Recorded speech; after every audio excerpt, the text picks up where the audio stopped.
जब भी हम मोटिवेशन की बात करते हैं तो हम सबसे ज़्यादा बैम्बू ट्री की एग्जांपल देते हैं क्योंकि बैम्बू ट्री की जो क्वालिटीज़ है वो हमारी लाइफ के साथ बहुत ज़्यादा रिजेंबल करती है। सबसे बड़ी क्वालिटी जो बैम्बू ट्री की है, आपने देखा होगा जब आंधी तूफान आता है बाकी ट्रीज टूट जाते हैं, लेकिन जो बैम्बू ट्री है वो बेंड हो जाता है, बेंड होके फिर वापस आके खड़ा हो जाता है।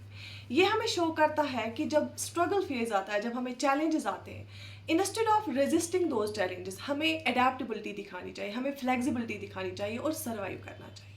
दूसरी बड़ी क्वालिटी जो बैम्बू ट्री की है वो है when we sow the seeds. जब हम बैम्बू ट्री के बीज बोते हैं, बहुत सालों तक वो पहले अपनी जड़ें मजबूत करता है, वो पहले रूट सिस्टम डेवलप करता है। ये हमें दिखाता है, अगर हम आज के वक्त के हिसाब से देखेंगे, सबसे पहले हमें अपनी टांगों पे खड़ा होना चाहिए, हमें फाइनेंशियली इंडिपेंडेंट होना चाहिए। क्योंकि जब आप एक फाइनेंशियली इंडिपेंडेंट होते हैं, उससे क्या होता है कि आप में कॉन्फिडेंस आता है बाकी चीज़ें अच्छे से टैकल करने की।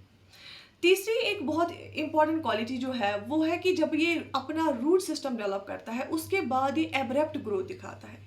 ये शो करता है कि जब आपका प्रिपरेशन मोड होता है, जब आपको हार्ड वर्क करने की ज़रूरत होती है, उस टाइम पे आपको सक्सेस नहीं दिखती है। लेकिन इसका मतलब ये नहीं है कि जो आप एफर्ट दे रहे हैं वो ज़रूरी नहीं है। आपका हर एक एफर्ट आपके रिजल्ट में जुड़ जाता है, आपको रिजल्ट की सूरत में वापस आता है।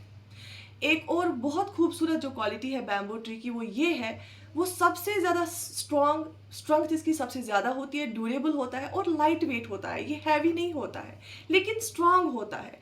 दिस शोज अस कि सबसे स्ट्रांग इंसान कौन सा है, जो हम्बल होगा, जो फ्लेक्सिबल होगा।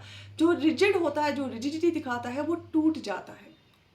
और कामयाब इंसान वही है जो हम्बलनेस दिखाएगा। सो जो बैम्बू ट्री है, दिस शोज अस कि जब आपका स्ट्रगल फेज होगा, जब आप चैलेंजेस फेस कर रहे हैं, शो एडेप्टेबिलिटी। जब आपका प्रिपरेशन मोड होगा, उस टाइम पे आप एफर्ट देना बंद ना करें और आप जो है फ्लेक्सिबिलिटी दिखाएं, हम्बलनेस दिखाएं, और उसी से आपको कामयाबी मिलेगी।